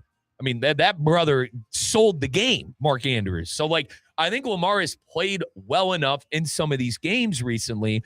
The issue has been the team, and I agree 100% with Colin. It's a new coach. Super Bowl or bust sounds a little bit crazy to me for Lamar this year. If they don't pay Lamar, what are they going to do? Because he's his own agent. He plays. He's going to play a long game. But hear me out on this. You think the Ravens will be closer to 10 games next year than not, right? Yep. You think the Ravens can win, 10 to 11 games next year? I do. If you win 10, 11 games and you don't re-sign Lamar Jackson, who the hell are you going to be here? You're going to get Justin Fields? Yep. You're going to get Kyler Murray after he fizzles out in Minnesota. So, if you don't re-sign Lamar Jackson, you have a real decision. And listen, I'm not saying I'm not condemning Baltimore. If you don't re-sign Lamar, Don't take it that way. But, like, there is a thing as quarterback purgatory. Ask the Steelers. Ask the Browns. All right? Look around in that division. If you don't re-sign Jackson, you could be one of those two teams in your own division without a quarterback. So I don't know. It's a rock and a hard place, I think, when it comes to if you think you could win a Super Bowl with Lamar. But if they don't re-sign Jackson, I honestly have no idea what they're going to do. They made a decision, though, when they let Harbaugh go and they kept Lamar around. They made a decision. They tied to the hip of one of them. Yep. Yeah, you almost felt like the Ravens were at a crossroads where they had to choose between John Harbaugh and Lamar, and they did. So they're going to get that done. He's his own agent. It's going to be a big contract, and I think they're going to wait to the last possible second to get it done. Number 4. Reports are breaking today. North Carolina is hiring NBA champion head coach Michael Malone for their head coach vacancy. Kyle, is it easier for college coaches to make the move to the NBA or NBA coach to make the move to college? Now, let me say this before you answer that. I think this is the first I've ever seen this. I mean, obviously Pitino and Calipari, they went back because it blew up. Like Cal, you know me, I'll defend Cal till I'm dead. Cal had to play a bunch of rookies and a bunch of unproven guys. He fizzled out with the Nets. And poor Pitino, I mean, he just blew that thing up with the Celtics. I can't tell you the last time I saw a successful coach go back to college. Successful. Like, I know Malone got fired technically, but Colin, he got fired from a playoff team. Like, Malone is a good coach. And I think he got wrongfully fired from Denver. Where has Denver been since they got rid of Michael Malone? They haven't been anywhere. They've been in the same spot they've been even when they had Mike Malone. Colin, I can't think of a time where a guy who was successful in the NBA went to college. So can't think of it. A couple things I would say here. Number one that was a major non-success story was Mike Woodson, if you remember. Yeah. Mike Woodson, came through Indiana, took a huge job over, and it exploded. And Indiana was not in a great spot when he came in. I believe that was post Tom Crean. But what you do know is that they couldn't wait to get him out of there. So from a perspective of that, now there have been a number of guys that go a little back and forth to go from NBA back to college, NBA back to college, NBA back to college. But the way I look at it is it's UNC. It's about having money. Can this guy coach basketball? The answer is yes. You can't. Now, the one thing, you think it smells like Belichick. It shouldn't smell like Belichick. It's the same program, I understand, but they have a general manager already in place. They have money allocated towards the team. He is a Northeast guy. He's not going to take any crap from any of the donors, assistants, other coaches. He's going to be a tough, hard-nosed guy. And I think that hopefully the Carolina Blue fan can really start to embody that. But obviously, odds are stacked up. Traditionally, this doesn't work that much. And I, I've been on the air since 2:00. I haven't been able to look at the comment sections and see where North Carolina fan is at. I'm sure they're complaining. I'm sure they're upset they didn't get Dusty May. Back and forth. I actually really like this hire. I wish Kentucky had Mike Malone instead of Mark Pope. I wish Ohio State had Mike Malone instead of Diebler. I mean, he's a champion. Say what you want. Oh, he hasn't done this and that in college. Kyle, I believe he was assistant at Providence for a little bit too in the 90s.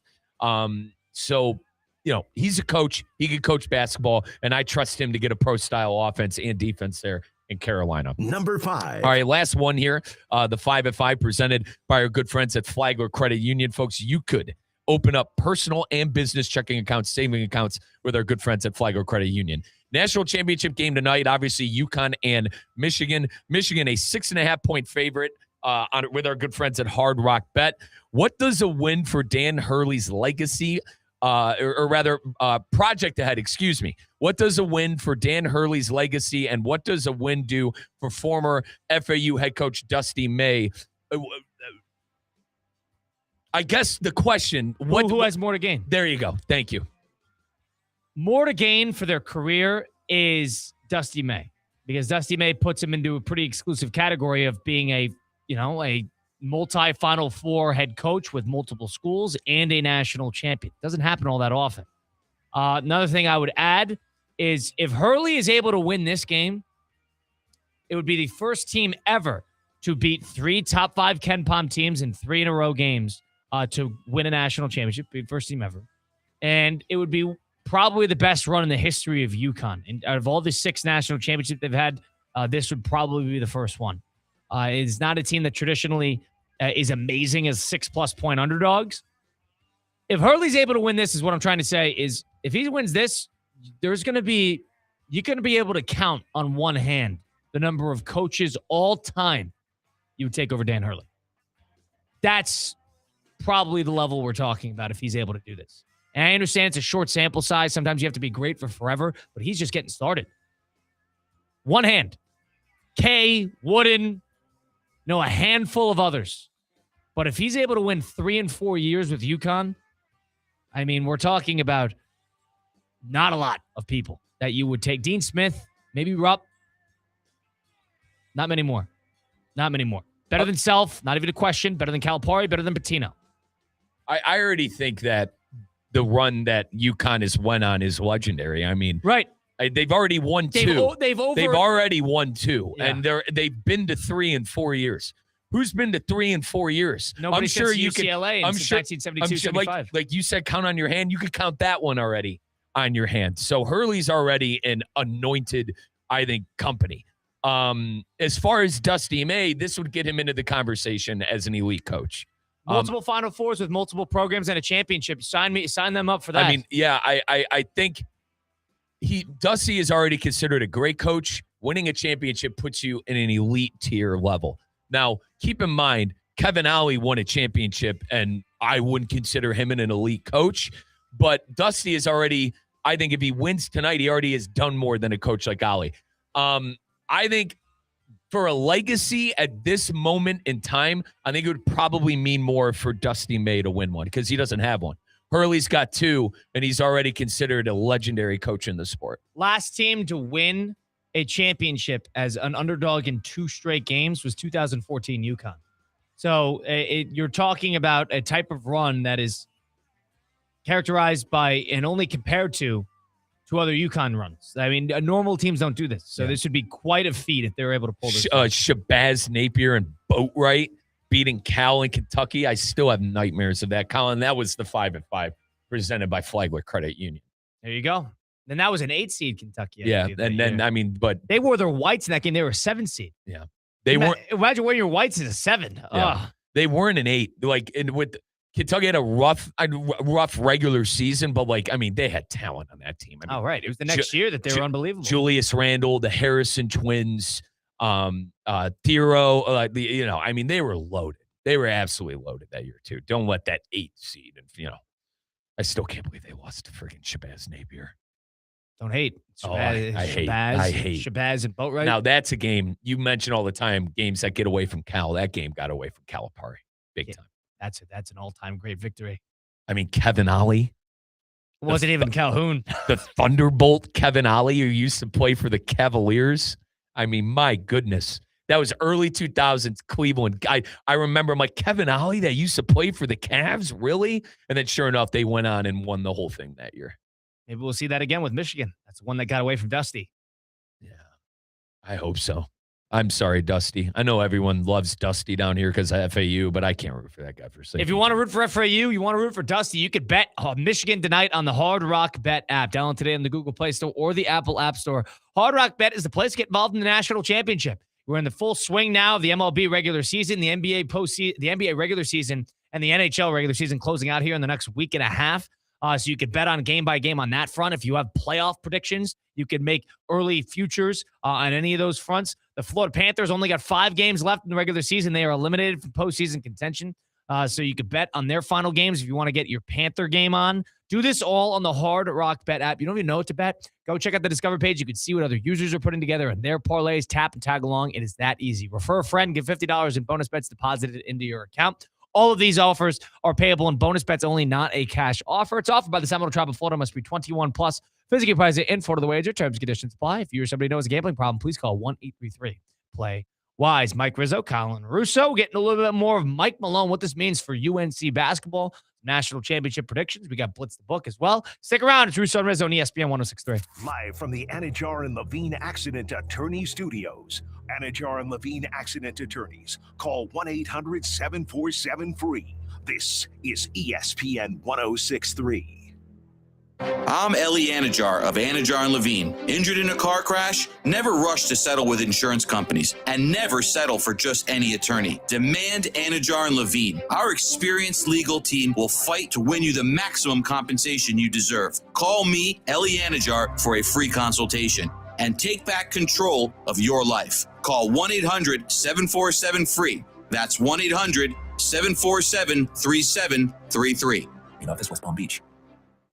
Technology is everywhere, and someone has to keep it all connected. Train for an in-demand career through the Low Voltage Technician Career Certificate at Palm Beach State College. In just 27 weeks by day or 42 weeks at night, you'll gain hands-on training installing security, audio-visual, data, and communication systems for smart homes and businesses. Financial aid is available for those who qualify. Wire your future for success at Palm Beach State College. Visit pbsc.edu and search info to learn more and attend a free hands-on information session.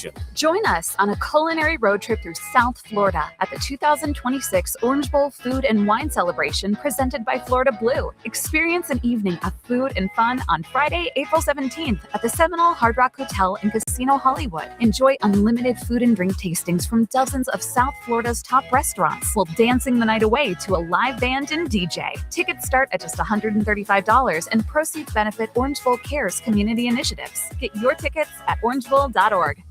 Business owners, are your employees driving you nuts? Is money tight? Or have you just poured your heart and soul into your business and now it's time to retire and just relax? At Transworld Business Advisors, they have buyers from all over the world ready to buy your business now. Call for a confidential conversation about your business's current value. 561-203-5121. That's 561-203-5121 or visit tworld.com today. Today's tax tip is brought to you by Anshin Accountants and Advisors with Jeff Bowden, Executive Principal and leader of Anshin's Tax Department. The One Big Beautiful Bill Act creates powerful new planning opportunities for high net worth individuals and business owners. The new tax legislation permanently increases the estate and gift tax exemption to $15 million per person, restores full expensing for domestic R&D costs, updates the Opportunity Zone and qualified small business stock provisions, and includes other changes that will impact businesses and individuals. At Anshin, a partner-owned firm since 1923, we help clients understand the intricacies of the bill and develop a plan tailored to meet their goals. If you're a high net worth individual or business owner looking to maximize tax savings, let Anshin deliver value where others can't. For more tax tips from Anshin, visit Anshin.com. That's ANCHIN.com. Anshin Accountants and Advisors, helping you recalculate what's possible.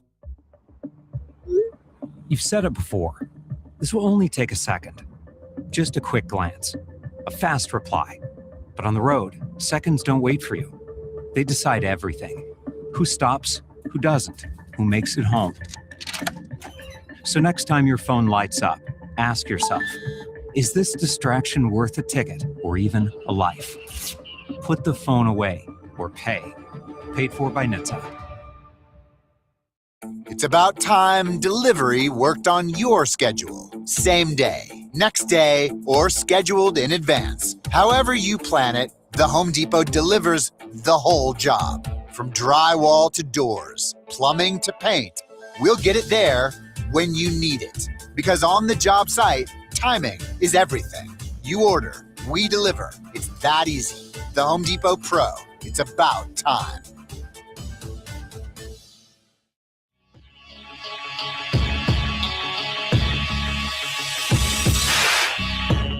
Let's get back to the Anajar and Levine Accident Attorney Studios. This is Russo and Rizzo on ESPN 106.3.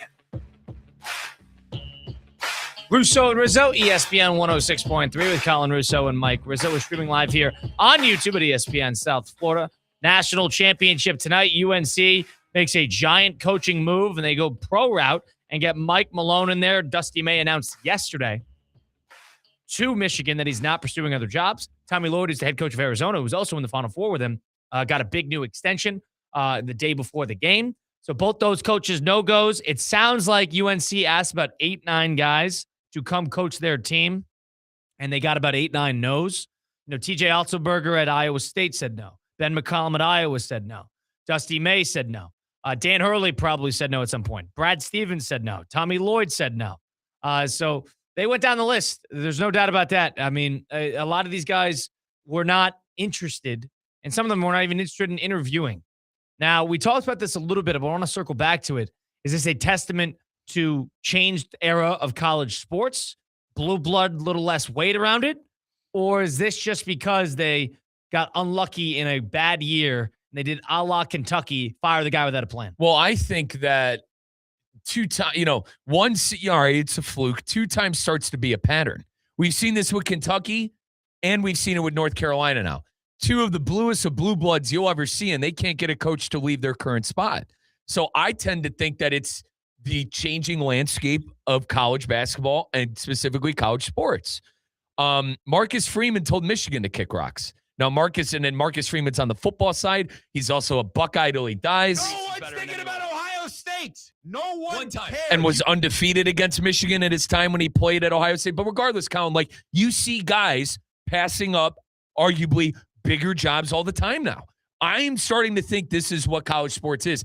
Teams can now pony up cash to get guys to stay. And I think there's something about, like, they're happy where they're at. Their families, like Dusty probably doesn't want to move his family to North Carolina. Life, yeah. Right. I mean, I think there's something about that part too. The one that is crazy to me is the guy at Iowa State. Yeah, he didn't move. That is like, I agree. You leave Iowa State. That was my prediction early. Yeah, you leave Iowa State to go to North Carolina. All right, Michigan and Arizona, you're like, wow, maybe he should have left, but I understand why he stayed. Iowa State, yeah, dude, you no offense to my diehard Cyclone fans out there, you leave Iowa State to go to North Carolina. Yeah, they don't have the money, they don't have the resources, but they do have money, but not comparatively to the level of North Carolina. The one thing I would say is he is sort of tenured there for somebody who hasn't won anything. They're going to keep him around for as long as he can.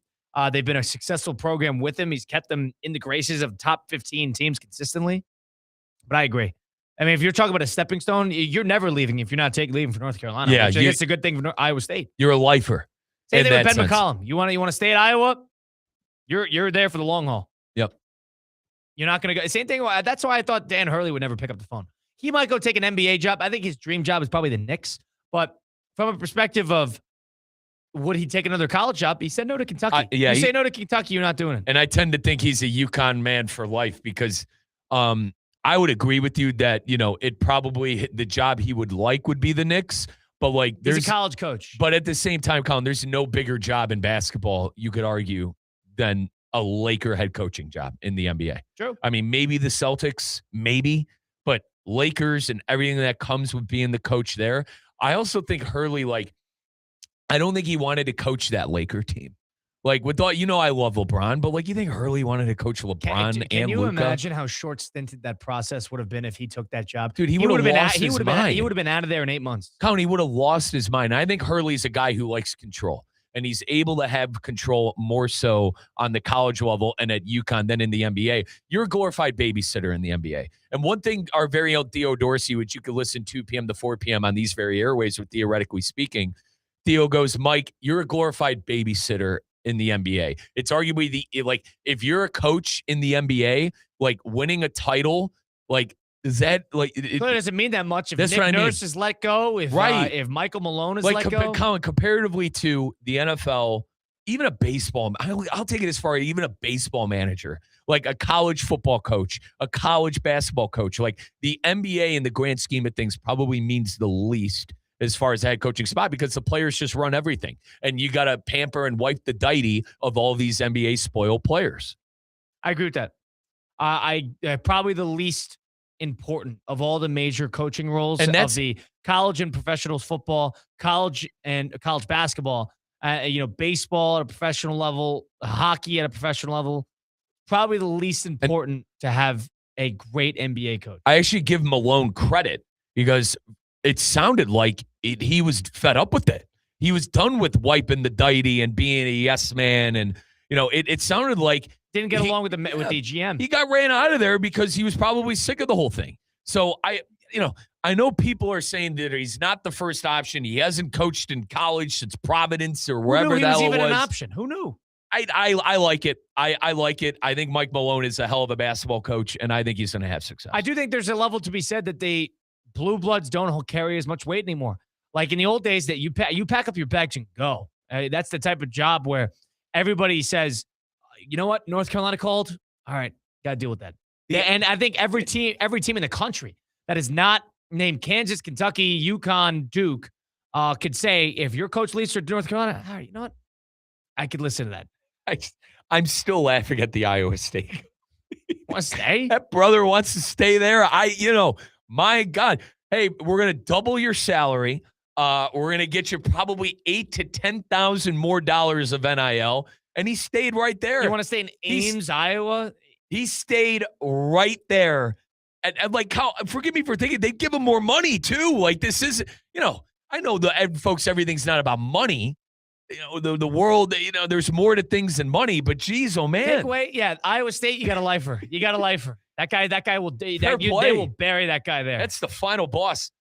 We joked around about that Florida guy being the final boss in the stands. The final boss for Iowa State is that brother who told Michael Jordan to kick rocks. TJ Altenberger. Tommy Lloyd is a lifer. Dusty May is a lifer. Ben McCollum at Iowa is likely a lifer. You got guys who are not going anywhere unless they struggle and get fired. Yeah. Those guys are not going anywhere anytime soon. If you turn down Carolina, welcome into the long haul, bunk up, because that is probably the best job in the sport. Now, let me ask you this, because when we talk about North Carolina, we always correlate it with Duke. When it's all said and done, who's going to have the better college coaching career at the head coach position? Because Malone was already a coach before. Who's going to have the better college coaching career, Mike Malone or John Shire? Comparatively, I mean, Shire's been the better coach, so I'm not going to go away from Shire for right now. Because Shire's been to Elite Eight and a Final Four. But that program isn't judged on Final Fours and Elite Eights. No. That program's judged on championships. Now, you can't the thing about Malone is if he gets them competitive, he sort of buys into the Carolina history. He's good with the donors. He's good with the former players. He gets a couple Carolina guys in there. I know Marcus Page is an assistant at North Carolina. People love him. You get guys like that who are still representing and, bleed that Tar Heel blue. You get guys in there on top of him being the basketball mind, they'll be very dangerous. That team led by Mike Malone scares Duke a whole lot more than anything that Hubert Davis ever could have done. That alone tells me that this was a good move. You might think, panic. What does Duke feel about North Carolina? Are they more or less afraid than they were 2 days ago? I would say so. They're more afraid. I would say so. I'm not saying he strikes fear, but he's a good coach. You're not going to get out-coached every game. And no one, I think you might have said this before, but you don't look at a Hubie Davis North Carolina team and fear ACC coaches would say that. They're like, he doesn't strike, he doesn't invoke the fear. And one thing about Shire is, Shire blows games in the NCAA tournament, but he scares teams. Duke scares teams. Would they lose 2 times this year? And by single digits both times. They lost at Texas Tech by 1 point. And they lost to Carolina buzzer beater, where North Carolina didn't lead outside of 0.3 seconds in the game. So Duke strikes fear in opponents. Hurley and UConn strikes fear in opponents. They might tonight against Michigan. Can Carolina recapture that a little bit? Mark Pope does not at Kentucky. From a perspective of who strikes fear because of their coaching prowess, Tom Izzo. There's a sense of fear playing a Michigan State team. What, Mark Pope? Mark Pope? Does he strike fear into opponents? Oh, God, at Kentucky? He's a jester compared to Danny Hurley and company. God, what are they going to do? I mean, what a nightmare that is. They're next. Who are they going to get? Are they going to call Phil Jackson? Yeah. Is Kentucky calling Phil Jackson? You want to leave? You want to get it? You like Miami? I'll raise you Lexington. Who's a retired NBA coach? I mean, who are you bringing in? Ty Lue? Or is he still there with the Clippers? He's still with the Clippers, but I mean, if they end up moving on from somebody, who seriously, knows? Tom Thibodeau. Thibodeau's a good one. But I need a champion. Tibbs ain't a champion. Oh, you could get Tibbs. He's not a champion. You know what the good thing about Tibbs is? He'd only pay for 5 players. This is great. No subs, no bench. You get $10 million. I'll laugh. You get $20 million. You get to spend $4 million a player. I'm gonna laugh when the Knicks lose in the second round, and don't go to the Eastern Conference Finals. And then, listen, love Stephen A. Love Stephen A. But now and then we're going to have Stephen A. screaming, why we fire Thibodeau when this guy's not even getting us to the Eastern Conference Finals. Yeah, Mike Brown, they got a lot of pressure there. That's Nick fan. They got a lot of pressure there. But the one thing about it is, I mean, Tom Tibbs running the Kentucky Wildcats. I can't stand Tibbs, so I was actually thought that the Knicks getting rid of him was a good move. And then until they hired Mike Brown. Not a great hire, but not a bad one yet. We got to see how he does in the playoffs. He could definitely change things around. That's Cleveland Cavalier, Mike Brown, to you. Correct. 2 different stints. The second time was a waste of time. But the first one, he was successful. Well, yeah, because he had arguably LeBron at the greatness of his prowess when he was 18 to 20 years old. Give him a little credit. Jumping brought the Sacramento Kings back from destruction. Jumping higher than skyscrapers, may I add. But, yeah, he did, and then he got fired. Brought the Kings back. His best gig he had was sitting on the bench next to Steve Kerr. Well, he also had... I mean, the Kings did a good job. He got a raw deal there. But, like, what the hell happened? Like, they were supposed to be back, and they were good for a year. And then they had a bad year, and then they fired him. All right. And now they're in the gutter again. Now they're the worst team in the NBA. Traded De'Aaron. Amongst 10 teams that are tanking, they're the worst of them all. And they became the Chicago Bulls from 2023 with Levine and DeRozan. Chicago Bulls, by the way, who just fired everybody involved with basketball outside of Billy Donovan. Everybody. Wait a minute. God, what was his name? Vice president of personnel, general manager, team presidents. They got rid of everybody. They got rid of RDK. Yes, yeah, it's about time, dude. That was a long. Sorry, it took me a while to remember. They got rid of everybody. Yeah. So now that just tells you anything that maybe Billy Donovan was considering leaving for UNC, but it was reported over the weekend that he was going to wait till the conclusion of the Bulls season. Hey, Billy, we're not doing that. Billy, the transfer portal opens at midnight. We're not doing this. Right. We need somebody in tomorrow. And he was unwilling to leave. So I guess the Bulls gave him a little bit of ultimatum. Hey, we're going to axe every part of the team outside of you. And then we'll see if the new guy really likes you. They drafted so miserably. Well, I mean, they gave Vukovic all that money too. They were nearly 500, and then they sold everybody at the deadline. So they just completely axed the entire team. And now they're at square one. And what happened too was, like, obviously they traded for DeRozan. And they felt like DeRozan was going to make them an Eastern Conference title contender. Levine. They gave Levine that awful contract. I mean, what a terrible hindsight 2020. That was a bad contract. They gave Vukovic all that money. That was a long time coming. They draft Colin Patrick Williams, who stinks. Terrible. Anyway, not to go too deep into the Chicago Bullies. That would be an interesting move, though, to see how they handle that, because those are big roles. It's a big job, too. A lot of basketball people want to coach and be involved with the Bulls. So they should get somebody pretty good. Nonetheless, Mike Rizzo, Colin Russo will blitz the book, make our national championship predictions next. It's Russo and Rizzo on ESPN 106.3. Live from the Anajar and Levine Accident Attorney Studios. Anajar and Levine Accident Attorneys. Call 1-800-747-FREE. This is ESPN 106.3. You've said it before. This will only take a second. Just a quick glance. A fast reply. But on the road, seconds don't wait for you. They decide everything. Who stops, who doesn't, who makes it home. So next time your phone lights up, ask yourself, is this distraction worth a ticket or even a life? Put the phone away or pay. Paid for by NHTSA. It's about time delivery worked on your schedule. Same day, next day, or scheduled in advance. However you plan it, the Home Depot delivers the whole job. From drywall to doors, plumbing to paint, we'll get it there when you need it. Because on the job site, timing is everything. You order, we deliver. It's that easy. The Home Depot Pro. It's about time. Tired of being sidelined by a sports injury? Get back in the game with Baptist Health Orthopedic Care. Whether you're a professional athlete or even a weekend warrior, you can get back to doing what you love with our compassionate orthopedic team. Experience a new level of care and get back to your best. Welcome to being treated like a pro. Make an appointment today at baptisthealth.net/ortho or call 833-556-6764. Hi, it's Evan Cohen from Unsportsmanlike. There's nothing better than this time of year when college basketball takes over your radio. Tonight, it's the NCAA National Championship. Michigan and UConn. Pregame begins at 7. We're cutting down the nets in Indy on ESPN 106.3. Aries is proud to sponsor the Pickleball Slam, where legends of the court meet legends in the making, where intensity is met with intention and determination shaped by discipline. Because under these lights, rallies may be earned across the net, but true victory comes from investing in those beside you. Aries, let's advance together. Does your business leave a lasting impression? Attractive, eye-catching signs help you stand out from the crowd and create a strong brand identity. Our team at Signorama West Palm are experts in helping your business get noticed and get effective signage in front of your potential customers. Our team can turn your blank windows or plain vehicles into money-making branding machines by drawing customers' attention to your business. So if you're looking to leave that lasting impression, call us 561-687-7993 or visit signoramawpb.com.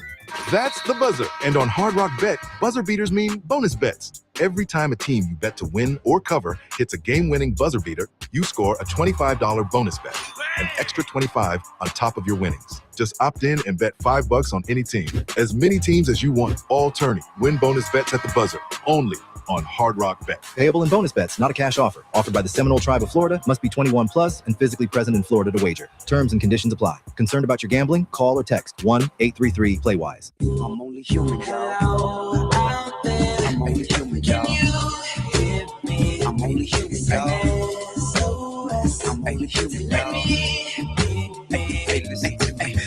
Let's get back to the Anajar and Levine Accident Attorney Studios. This is Russo and Rizzo on ESPN 106.3. National championships tonight. Looking forward to that. Looking forward to all the good things at the end of the college basketball season brings. Dan Hurley versus Dusty May on the biggest stage.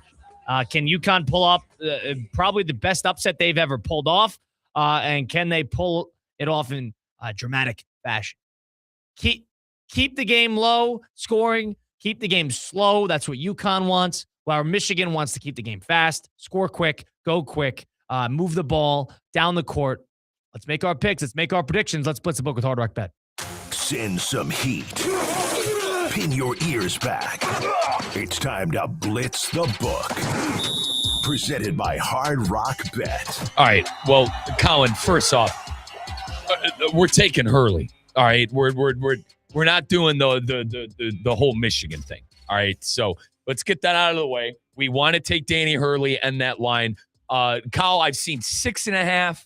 I've seen 7.5. If you have the app up in front of you, what's it reading to you right now? All right. Per the Hard Rock Bet app for the game tonight, it's loading. Stand by, but I'll get you this. No, there's been a lot of conflicting reports on, is it 7.5? Is it 8? We saw as much as 9. Let's move to about 6.5. Dude.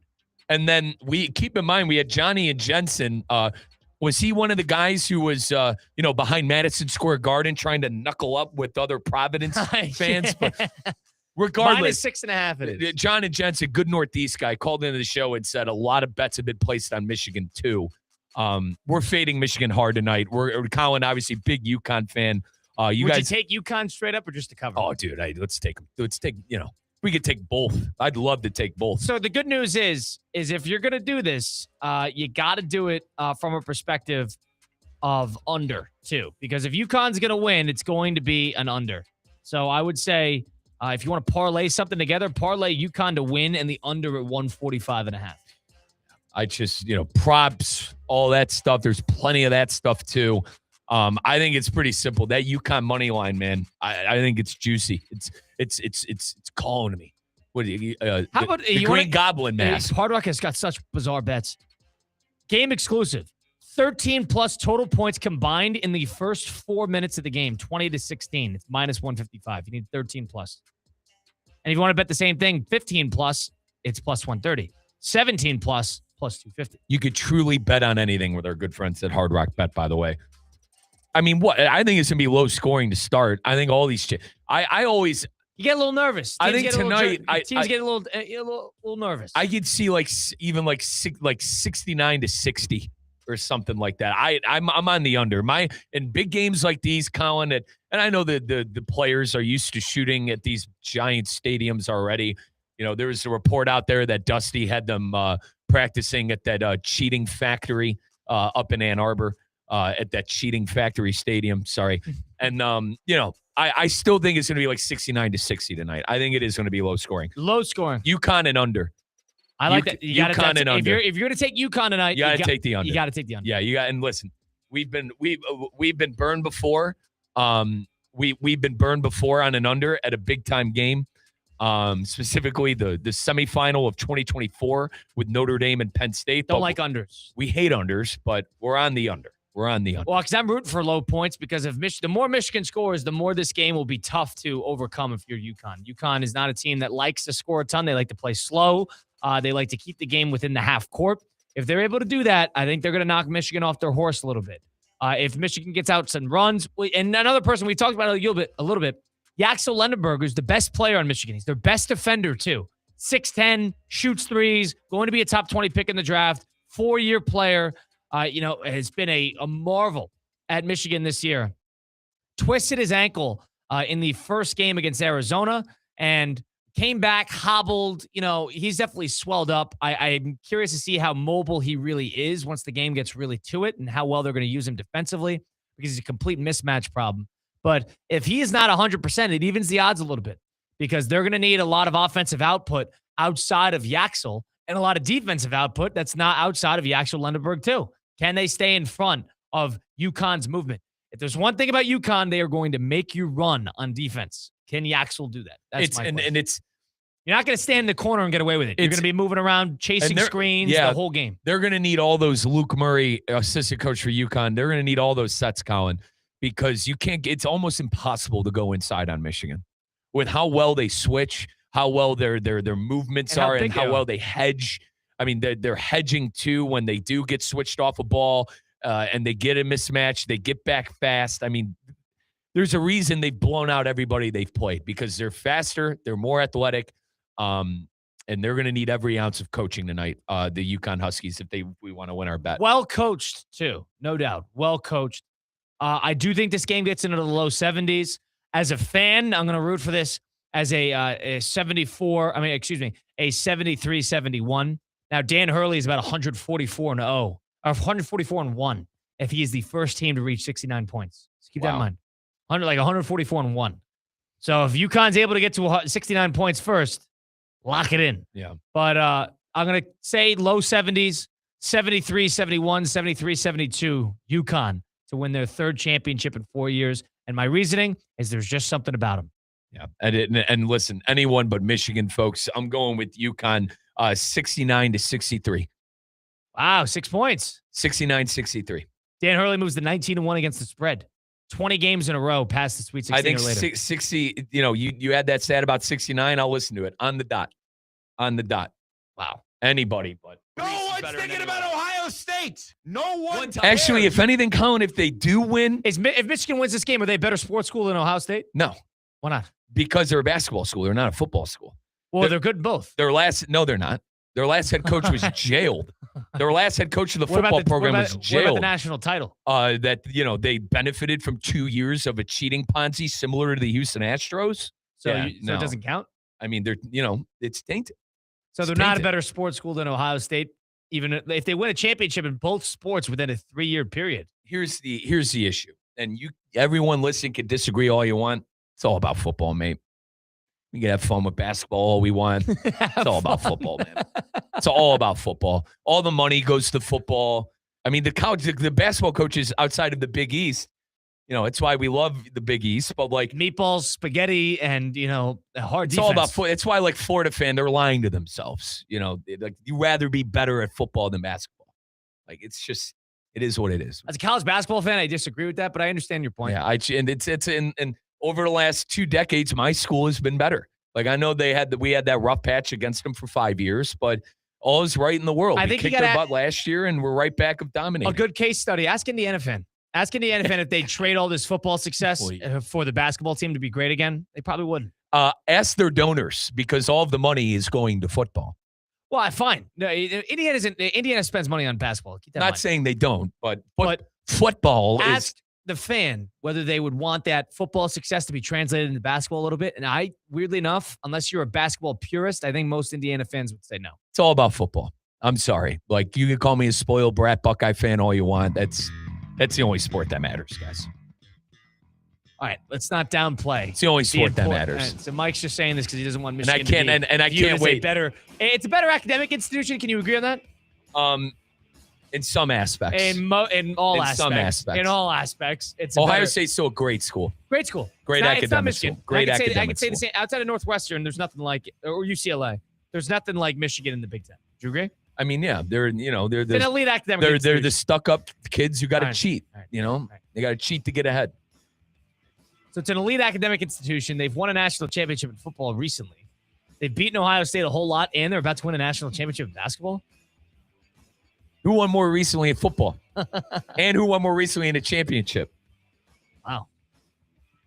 A lot of success. Since the turn of the century, we've been the better football program. I'll die with that. Mike Rizzo, Colin Russo. See you next time. It's been Russo and Rizzo on ESPN 106.3.